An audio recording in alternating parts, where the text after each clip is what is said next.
Good morning. Remain indoors. Right. I have earache, which is why I'm using the headphones today. So, and sorry if there's any background noise, but the fan has to be on. You know the shtick of the show. It's me reacting to the news with absolutely, well, almost no real idea of what's in the news or what's going on. It's a joke, like most things I do, really, I suppose. Make sure you like the video to help bump it up, and subscribe, because the live channel has such a low number of subscribers, and it would be nice to have more, like my main channel, and then go over there and subscribe as well. Right, all that usual preamble out the way, because I have a ton of work to do, being the first week of the month. Let's get into it, and wouldn't you know it, coronavirus is most of the news, but not all for once. So we have a new 90-minute test, which tests for both COVID and for flu. These are sort of on-the-spot swab and DNA tests. That'll be useful going into the winter, when flu gets on the rise, and because it shares so many symptoms with COVID, you know, that's going to be causing a lot of problems. At the moment, about 3/4 of test results are returned within 24 hours, and the rest pretty much up to 2 days. This is a lot quicker. A whole bunch of new DNA test machines have been ordered and brought in, and they'll be able to analyse not just throat swabs, which are off-putting to a lot of people, but nose swabs, and they'll be rolled out across hospitals in September. So something we should have probably done earlier on, finally being done. Yeah, timing is the big issue, really, in getting this under control and knowing who has what and where and how much. Yeah, testing's the big thing, and it's something a lot of Western nations have been behind on. I guess because we didn't really deal with the bird flu and so on, they didn't really hit us that hard. Excuse me, sorry. So, yeah, improvement. That's good news, I suppose. Right. As usual, I'll get to comments and questions and so on at the end, but feel free to fire them away now, because there's a bit of a lag. The UK made some decisions about coronavirus that then took a while to roll out. We eased our restrictions, but it's taken this long for one of the incentive schemes they're putting forward. which is an idea to encourage people to help restaurants and so on that were particularly hit by the coronavirus, by the government interceding to subsidise restaurant meals by like up to 50%. They're not takeaway or delivery, I don't think.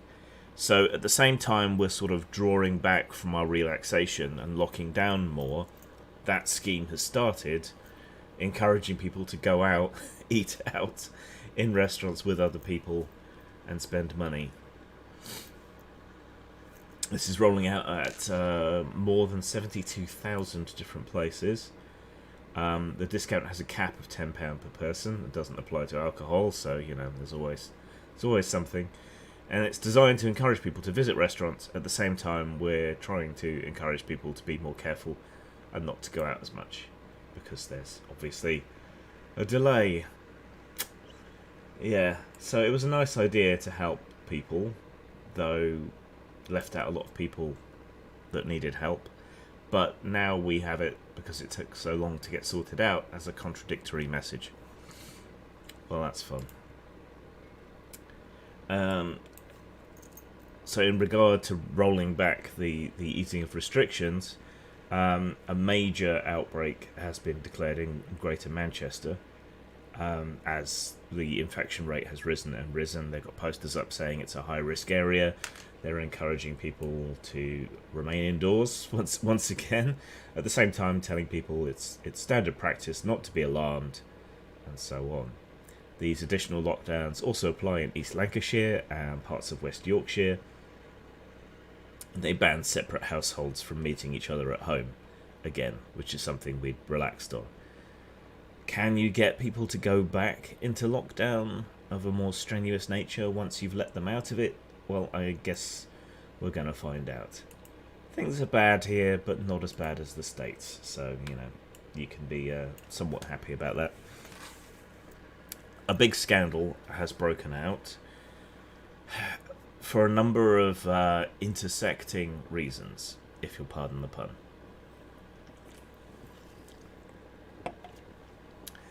So, black and minority ethnic groups, BAME individuals, are getting hit by the coronavirus more, getting infected by it more, suffering more. There's more deaths proportionally in that community. And there's some debate as to why. So on one extreme, you've got people saying this must be because of racism. On the other extreme, you've got some people saying that it's because of different community standards and the way people act, things that they do, the importance that they place on religion perhaps, or even domestic habits, family sizes, all that kind of thing. So one end is blaming it on racism, and the other end is blaming it on the sort of standard behaviours within these groups. There's an element of truth to both, and there's a whole host of factors that neither extreme is interested in exploring. Right? And most of it really is down to relative levels of poverty, in my not so humble opinion.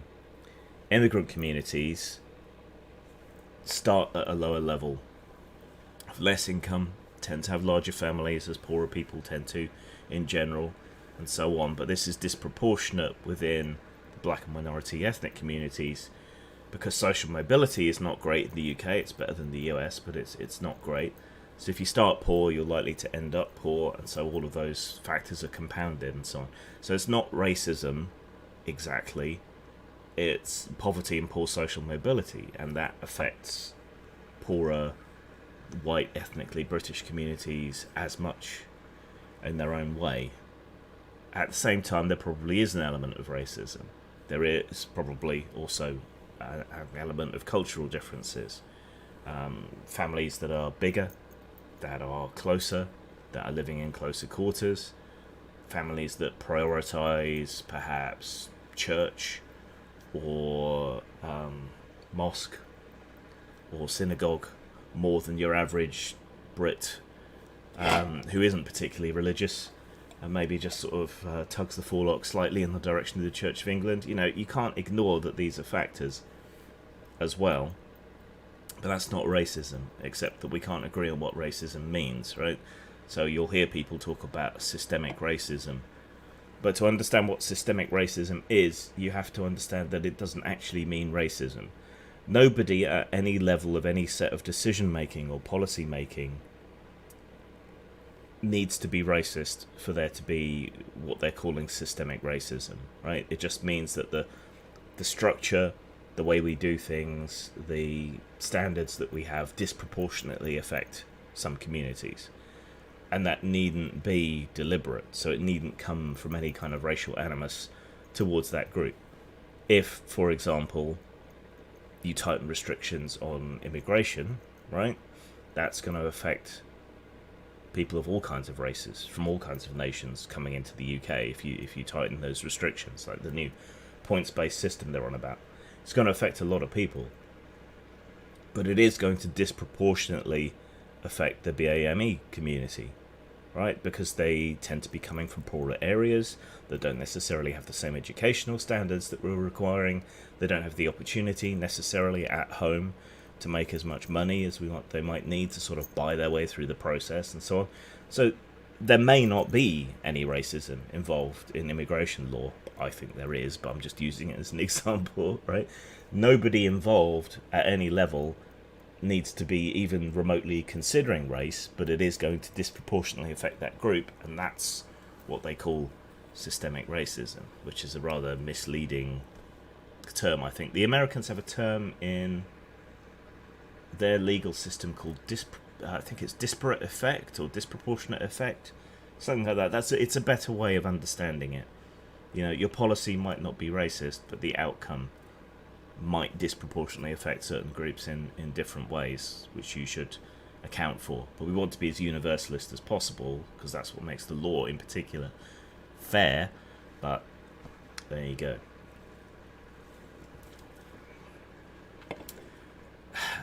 So to summarise then, there's a whole bunch of factors that mean that the coronavirus has disproportionately affected BAME communities, not least of which is a lot of them work for the government in various forms of degrees, particularly in the medical system, right? Because we can't train and roll out enough nurses, enough doctors and so on. So that is a way that a lot of people do make it into this country, on the basis that they're going to be doctors or nurses. And obviously that creates a disproportionate amount of exposure. So that's another aspect. So I don't think either extreme is right, and I think you have to understand the whole and not just put it in your own pet issue, though mine is obviously class and wealth issues. That's my pet interpretation. I see everything through that post-Marxist lens, I suppose. Post-Marxist leftist lens, if you want to get technical. Sticking with politics, because that was, you know, obviously something that's been seized upon in the political sphere. There's a Tory MP, or former MP, I don't think he is anymore. He was a minister. He's been suspended. He was accused of rape. There goes any monetization and possibly my whole video. And the chief whip knew about these accusations but didn't do anything about them. The guy's actually been arrested, so there's enough evidence for a case. And the allegations relate to 4 separate incidents taking place between July 2019 and January 2020. I mean, we don't know the full details of the case. We don't know that much of anything particularly about it. We know that there were allegations that the woman was assaulted, forced to have sex, that she went to a hospital for it, which hopefully there'll be a record of. But this just is yet another case of, okay, so what do we do in these situations? At the moment, it's an accusation. It's an accusation, however, that would appear to have evidence, and it's an accusation towards someone in a position of leadership who should obviously be held to something of a higher standard, because we require that of our leaders.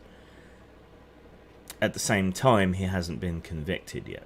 So what do you do? what sort of sanctions and so on make sense. Should they be allowed to retain their seat? Should they be suspended? Oh, sorry, he has not been suspended. Okay, that legally speaking, that's the right thing to do, but this is politics, right? In most situations, I would agree that until there's a conviction, he shouldn't be removed. But possibly, a suspension kind of might make sense, because you don't know what's going to happen. Should he be appearing on television or in Parliament or whatever while all this is going on? I don't know. I mean, we must stick, even in cases like this, when we're talking about leaders, we must stick to innocent until proven guilty. And he hasn't yet been proven guilty, but he's a politician and a leader who should be held to a higher standard, the same way we should keep police and judges and so on to a higher standard. But at the same time, they should have the same legal rights as everyone else. And equally, everyone else should have the same legal rights as them, right? And a mere accusation is enough to end someone in most circumstances, but not particularly, it seems, him in relation to Parliament and so on. It's a tricky thing to navigate, and that's why I think you need to stick to principle in these issues. Someone was upbraiding me recently for defending rapists on my other channel for talking about things like Zach S. and the Father Owner controversy and Kevin Rolfe and so on. They seem to have a very weird idea of what's actually gone on or been alleged to have gone on in these incidents. But it's these incidents that are interesting, where we need to try and navigate and where we can test our principles and see how they apply, whether they work, and so on, right? I want people to see justice, but the key word in that sentence is probably justice, right? Which means you have to stick to a kind of universalist. Treat everyone the same way, treat everyone fairly before the law. That's how we have to address it, right?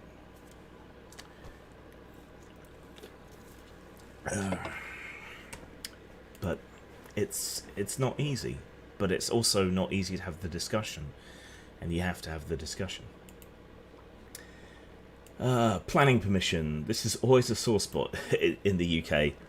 Right, we're a crowded country. We don't have a lot of wild spaces left. There are so-called brownfield sites, which is where former industrial stuff kind of went on. Building there is easier and cheaper, but less desirable, and there may well be contamination and other issues. And there's greenfield sites.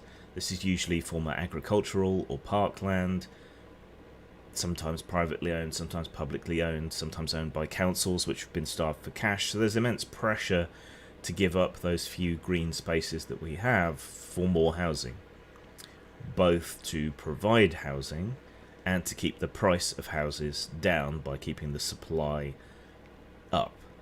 And this is happening at the same time that huge swathes of the UK, particularly in and around London, are full of just empty houses that people have bought as investments, that they're basically banking their money in property, in bricks and mortar. A lot of them Russian oligarchs and criminals and money launderers, it must be said. Something that's probably only going to get worse after Brexit. But it can be very hard, even so, in spite of all that pressure and so on, to get planning permission. To the point where quite a lot of people will just build anyway and then retroactively try to get planning permission. And while there's always the risk that you'll be told to tear down whatever you've built, if it's a fait accompli, you can get away with it quite often. Certain people in the village here have used this kind of guerrilla construction tactic, unfortunately successfully, and we have loads of listed buildings, and the downland around here is protected to a certain degree, and we still have an issue even here. And I'm not some kind of NIMBY. I'm glad that additional houses are being built here, because it is so difficult for people to remain in the village because of the prices and so on. Yeah, it's good to see it happen, but they always say, oh, we're going to build cheap homes, village homes for village people. Not the village people, but people who grew up here. But it never works out that way, because even with the discounts, they're too expensive for anyone to stay. So yeah, but they're on about easing planning permission, and if you're building new homes, you're essentially going to get automatic permission to build, and then people will have to object and take steps in order to stop it. On a class and wealth basis, this is a good thing because it will free up more housing supply, which will bring the prices down. May also help drive down rents at a time when things are going to be particularly tough. But by loosening the restrictions and opening up the possibility of turning old commercial buildings into housing, as has happened with shopping centres, malls and so on, the risk is also that you end up with a bunch of substandard homes, because a lot of the homes built into what were once shopping malls have turned out to be very, very crap. People want to build cheaply, they want to cut corners, they want to save money, and the pressure on that is going to get even stronger post-Brexit, because it's going to be harder for Polish builders and so on to come over and do the work. So this is an idea that kind of sounds good until you start thinking about it and how it is going to increase the rapidity at which greenfield sites are going to be eaten away, and that while it's likely to increase the housing supply by providing a lot more cheaper housing, it's also probably going to end up with a lot more people living in substandard housing, slum-like conditions, and other problems. And strictly speaking, it's not necessary. There is a shitload of empty property all around the country, but especially in London, where the housing pressure is the biggest issue, and it's just sat there idle, not being used. And the laws have been tightened again and again and again against squatting, which might otherwise see these properties see use as housing. Again, this is one of these things where I don't really know what the issue, how you can solve the issue. I mean, I know what the issue is, but how do you solve it? Tower blocks didn't work, though maybe we could re-examine those with a more modern eye.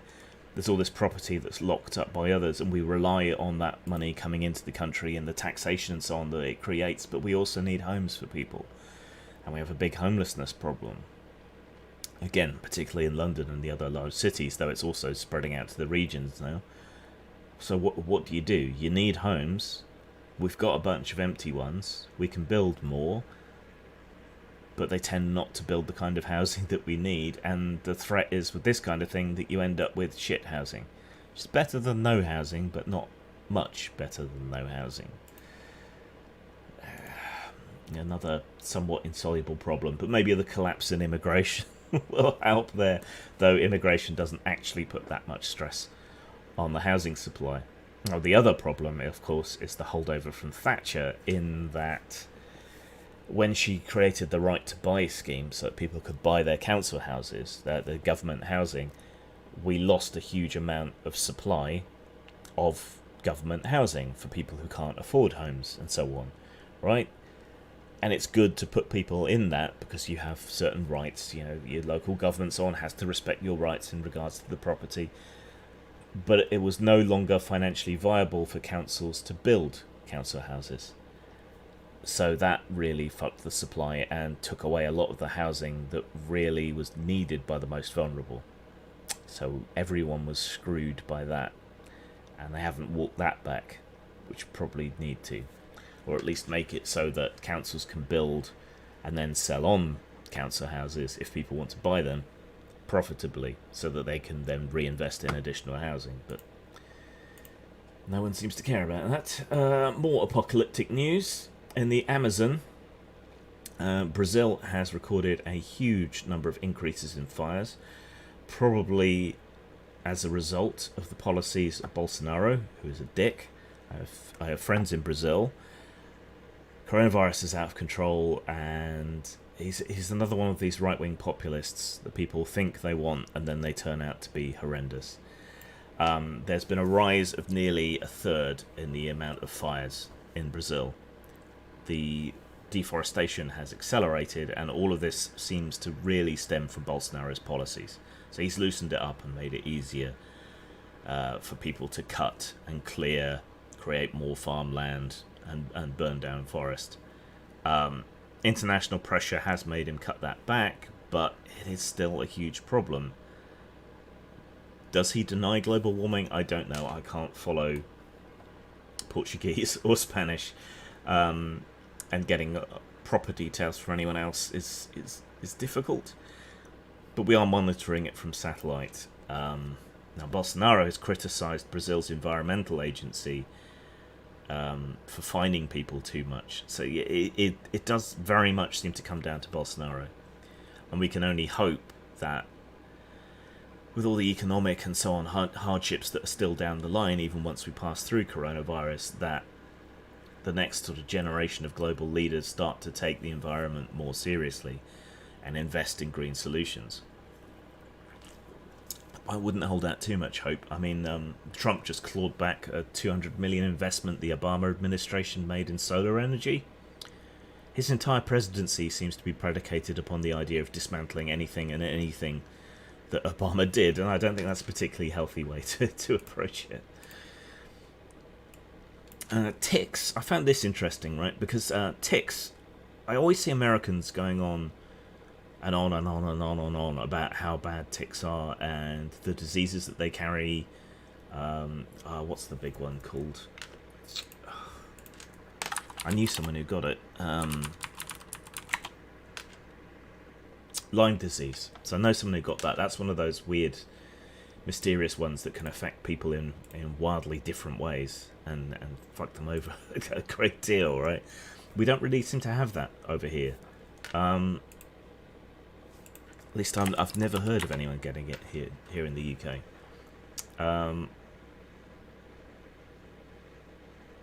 So we just kind of we have different diseases, and we don't take ticks as seriously. But there's been a recent case of what's it called?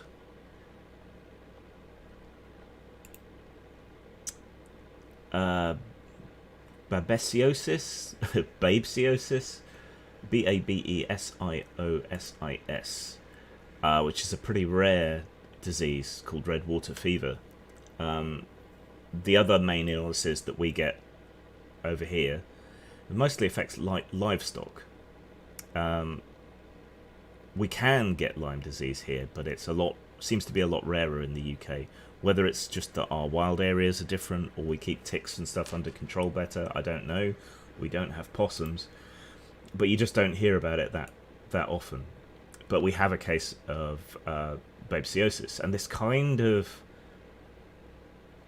goes back to what we were talking about with Brazil and climate change, because the spread range of things like mosquitoes and ticks and the diseases that they carry alters as the climate changes, right? And even half a degree or 1 degree can make a huge difference to that. Like, we've seen South American diseases spread into North America already, and this process is likely to only accelerate and continue. So babesiosis, or how you pronounce it, is caused by a parasite that infects your red blood cells. And tick-borne encephalitis, which is another disease that's mostly actually found in northern Europe and Scandinavia and across China, that's come to the UK last year, so that's around. They say Lyme disease is still the most common tick-borne infection in England, but you hardly hear about it, and nobody really seems to worry about it. My old cat Charlie picked up the odd tick here and there, but otherwise just haven't seen them. Never had one on me. It seems very different here, and they're issuing all this advice, but we've only had this one case of this, and it's quite rare. It was just interesting to me to see the kind of difference in priority and awareness of ticks and tick diseases in the UK as opposed to the US. But this may be the shape of things to come. Sound the alarm bells.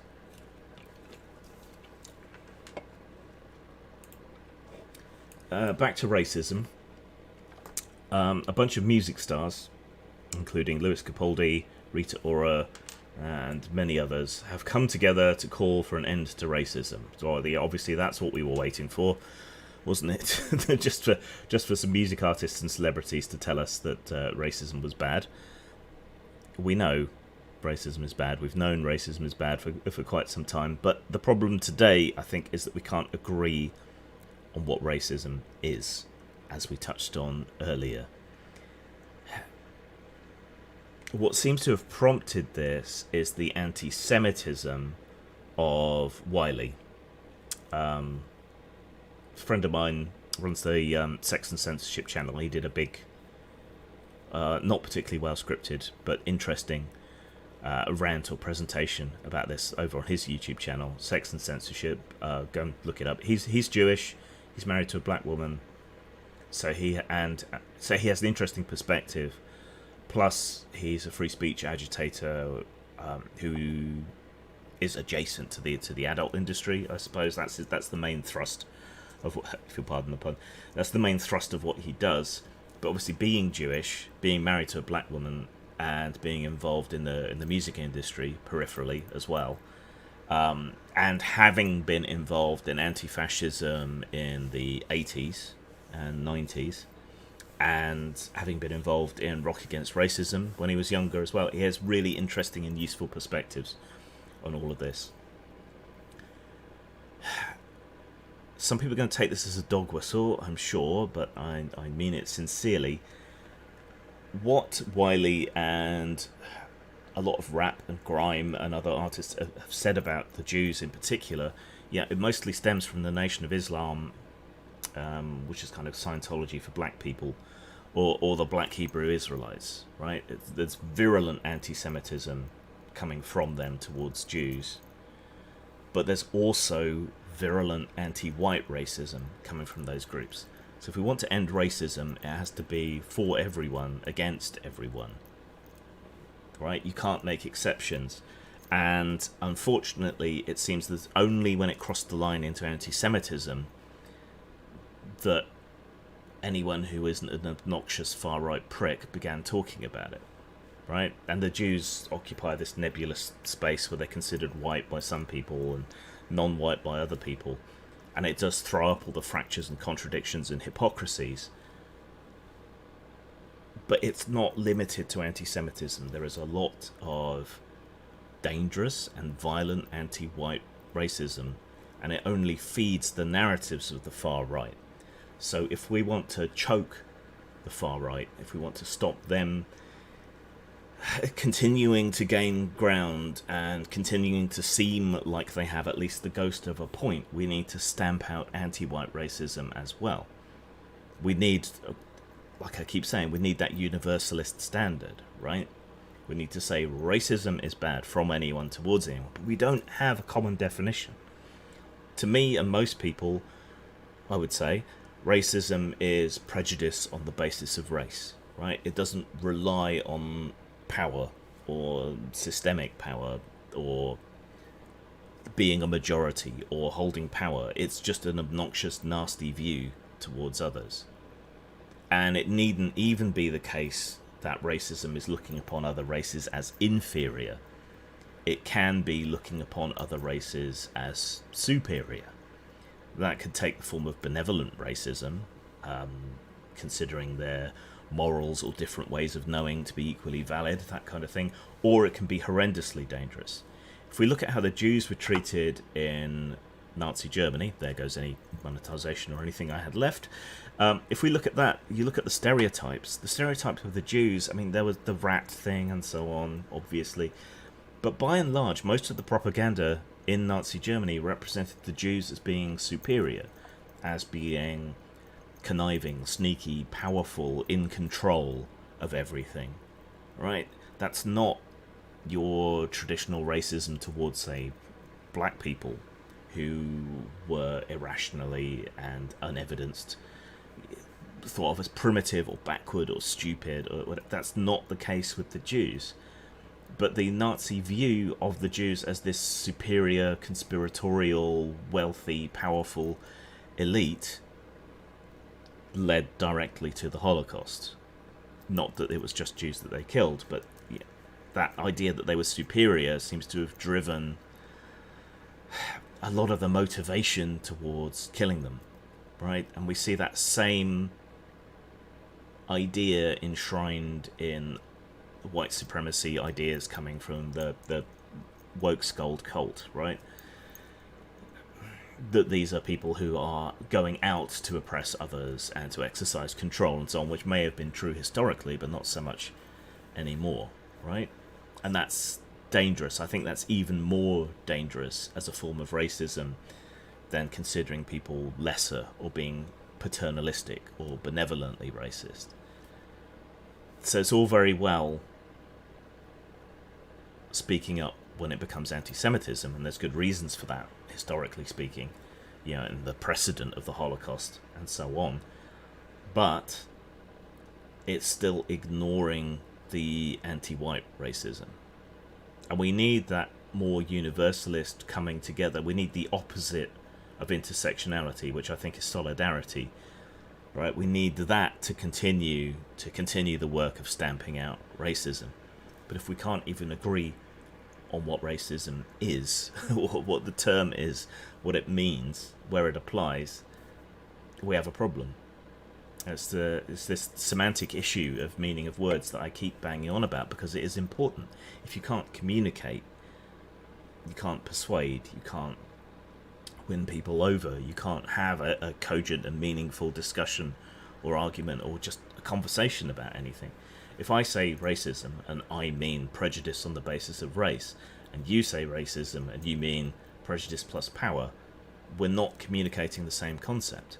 And when I look out into the world and I see where the significant numbers of racists are, it tends to be in poor, marginalized, left behind communities, not people with power.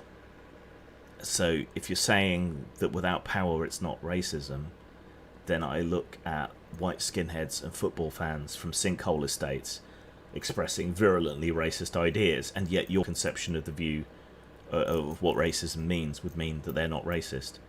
And then I can look at anti-Semitic, you know, people coming out of the black community, coming out of impoverished estates again, and tower blocks and so on, expressing these anti-Semitic views.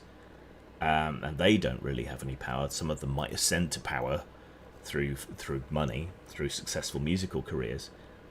But your conception of racism wouldn't allow me to call them racist either. Clearly that's unworkable. And privilege, the misuse of the term privilege, needs to die in a fire as well. Domestic abuse has been a big issue, to stay on the happy thing. Domestic abuse has been a big issue since almost the start of the coronavirus pandemic and the lockdown. And it's kind of understandable why. Because if you're in an abusive relationship, then through all of this, you are going to be locked in with your abuser with no real way to escape for a long time. As the lockdowns have eased, that's become easier. But an awful lot of charities and groups that help people who suffer domestic abuse have been flooded and overloaded with calls and demands, and obviously there have been issues and problems with them running safe houses and so on. But the public conversation has very much been centered around female victims of domestic violence. They are the majority, but it's not as big a majority as you might think. It's about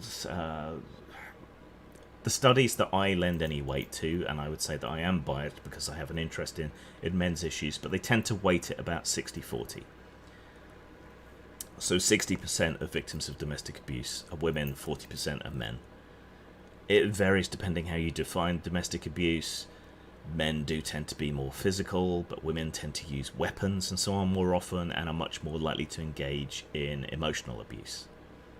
And controlling behaviours. It's much more common against men from women. Whereas men, it does tend to be more physical and violent or sexual. Yeah, you might want to weight it, but in terms of raw figures from studies that I lend much credence to, it's about 60-40. However, the support that's available even though it's improved somewhat in recent years, the support that's available is still like 95% for women. Now, I don't want to be just what about the men's, because it's an important issue for both genders, but the lack of support and care and ways to help men, I think, is a huge issue that is going unaddressed. But you can't seem to address it without being accused of being an MRA or whatever. I don't consider myself a men's rights activist particularly. I kind of flirted with it for a while. I've got friends in the men's rights movement, nothing against them whatsoever. I just don't like the turn that the movement's taking up with the right wing, taking up with politicians in this country that I don't want anything to do with. I choose, and it's just a personal choice, I choose not to associate directly with that movement and instead to focus on issues. This is a rare story for me, because normally on this show all we do is look at the news and we react as it's there, right? I actually went and did some investigative reporting on the Domestic Violence Support Network and issues, which I felt a little bit bad about doing it, because I felt that I was taking the place of someone who genuinely might have a problem. But I also felt that it was very important to talk about this, and I'll probably do a video on my main channel about it as well, and I'll go into greater depth. But what I did was I went looking online for help for domestic abuse survivors. I don't like that term. There's domestic abuse victims, sufferers. And I went to see what kind of support was available and what kind of support was available for men. And I started doing that about a month ago now. What I've discovered, I mean, the short version is that there is insufficient support for women, particularly online, which is going to be the most accessible way for people to get help in this current situation, but that it is a lot worse for men. A lot worse. Like, breathtakingly worse. I did manage to get into an online chat with a women's domestic abuse charity. I started out by using a gender-neutral name and using gender-neutral pronouns while I was talking to them. And immediately that I made it obvious that I was actually a man looking for help, ostensibly, the entire tone of the conversation changed, and sorry, we don't have any support for men. That was the 2 or 3 biggest domestic abuse charities in the UK. One of them, the biggest one, I can't remember the name right now. When I go to check my notes to make the new video, I'll get all the proper information and ducks in a row. The biggest one referred me to I think it's the Mankind Initiative. Again, I'd have to check my notes. But just getting through to them presented an insurmountable challenge, and I haven't managed to yet. There are windows for online chat for women's domestic abuse support. I think it's about a 5-hour window. Again, I checked my notes.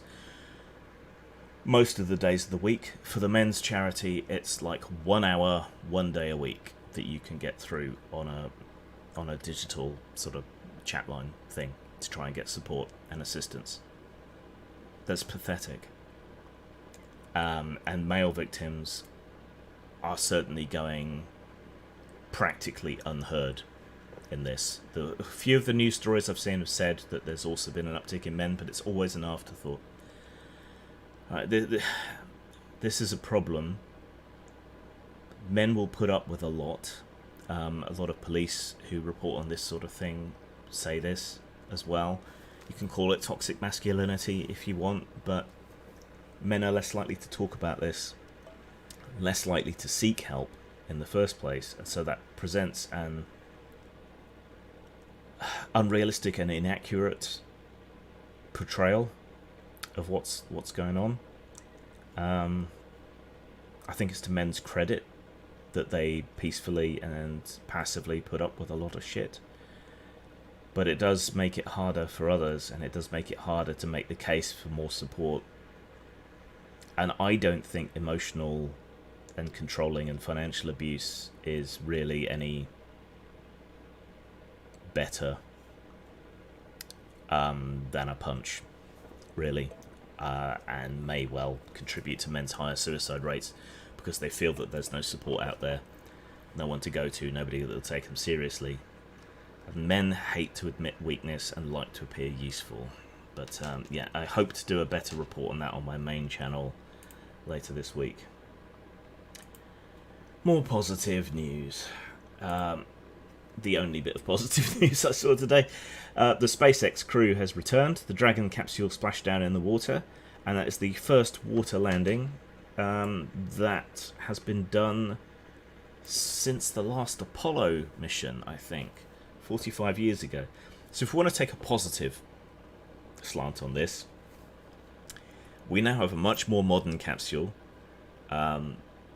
operated by a private company. Yeah, that's neither positive or negative necessarily. And we've caught back up almost to where we were 45 years ago. So that's, I guess that's a good thing. The advantage of water landings is it does make recovery and reuse a bit easier, because it's a little less harsh on the material.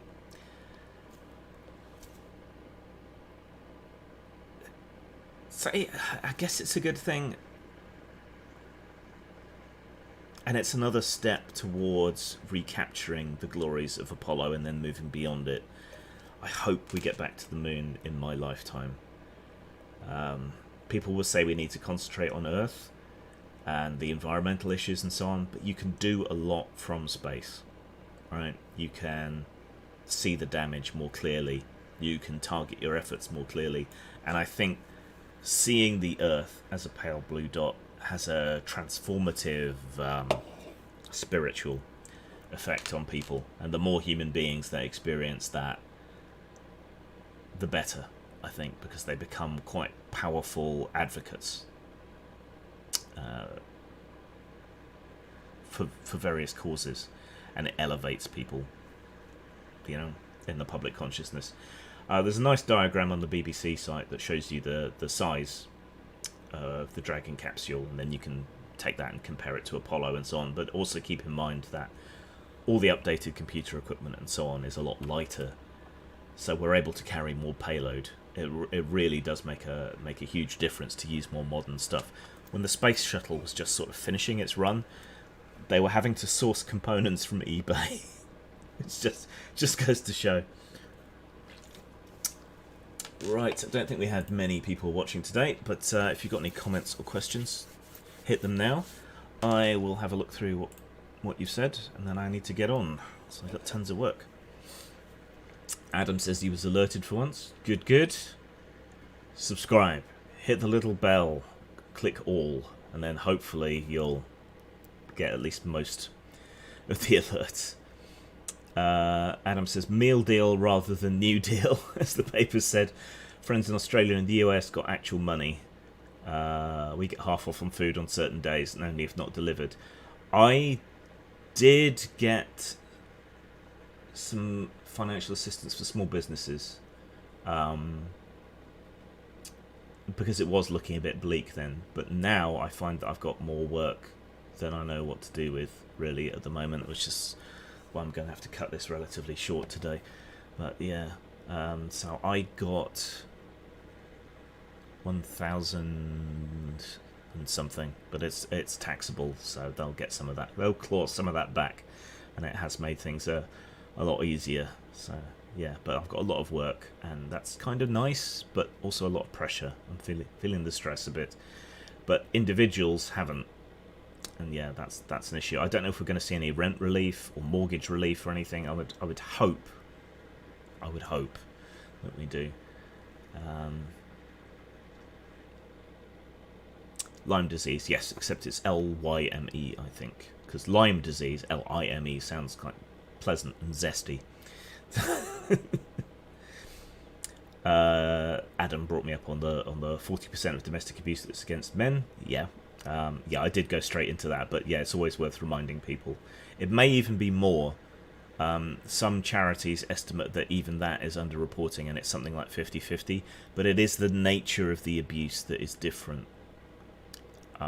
Much the same as online abuse, women tend to get more sexual comments, men tend to get more violent comments, right? And when it comes to random street violence as well, women are more likely to be sexually assaulted, but men are more likely to suffer violent attacks.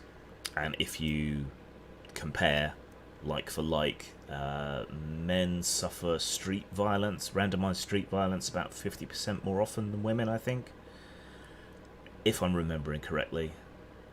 Or is it twice as likely? It's a lot more anyway. It's less likely to be rape, but more likely to be violent assault, whether it be beatings, hit with weapon, whatever. Men are more likely to get assaulted in every violent way, including rape. But women are more likely to be raped, but less likely to suffer violence in other ways. So, yeah, there's differentials, and it's hard to compare like for like, because like I said, emotional abuse, financial abuse, controlling behaviours and so on, these are things that women seem to engage in more often than men, and they can be devastating in their own way, but they're not as immediately obvious as a black eye, right? So yeah, it's hard. Adam says, as Buzz Aldrin has on a t-shirt, get your ass to Mars. Yeah, more than just your ass. I mean, it's easy to just blow someone up and send their ass hurtling through the void. I think the first man-made object in space was a manhole cover from a nuclear test, they reckon. so there you go. Aaron says, what's the next product review? Let me check my bag. Occult book bag.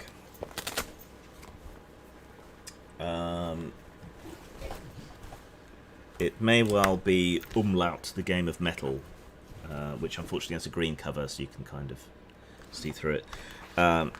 Or I paid for a PDF of Morkborg and then had it printed and bound by Lulu because I couldn't find a hard copy anywhere, so I might review that.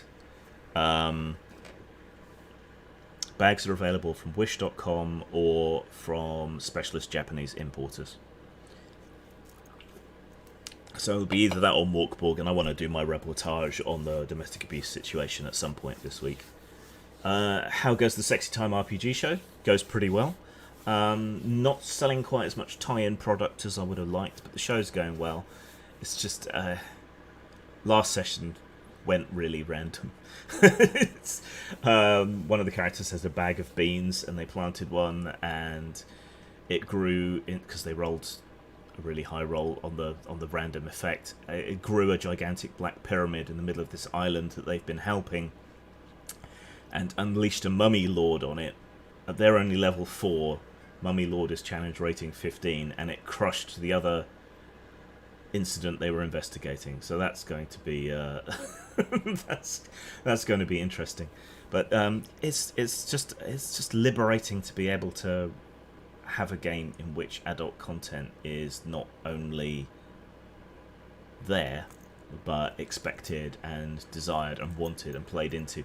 The only problem I'm having is that while they get tipped into doing Sexy Time stuff, right, I can't enjoy it. I have to go and read something, otherwise I get distracted. Yeah, maybe it's Venger's Pyramid. Morkborg is interesting, but I'll save the full comments for the review. It's so I did that review of Vornheim, which was quite positive, and it's almost like a vision quest or something reading through that book, and it's just full of inspiration everywhere. And then I did that review of Seclusium of Orphone, right? Which technically is full of information the same way, but that style doesn't inspire me the same way Zach's style does. And I would say Morkborg falls somewhere in the middle. It seems to be very sort of self-consciously art punk in the way that Zach's stuff is, but doesn't quite pull it off to the same degree of competence. But yeah, anyway, look forward to the review. It'll be there at some point. It'll either be before Umlaut or after it. Right, I will give you a couple of minutes if you've got any last comments. I'll see if there's any breaking news that I've missed.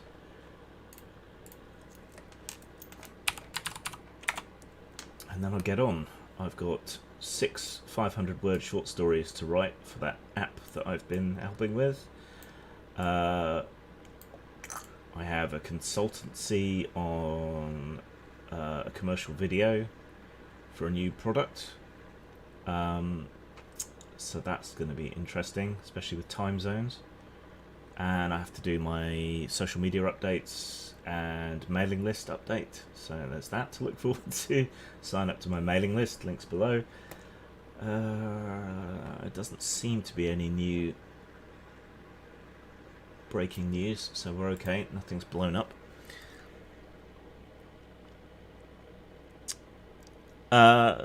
Yeah, I'm mostly well. Lockdown isn't that much of a difference for me. I've been a bit down lately, but I've been taking slightly more drugs, and that seems to be helping a bit. Alright, take care everyone. I will see you next week for another episode of The Morning After the Night Before. Tell your friends, share the video while it's still relevant, and subscribe to this and my other channel. I will see you later. Zang.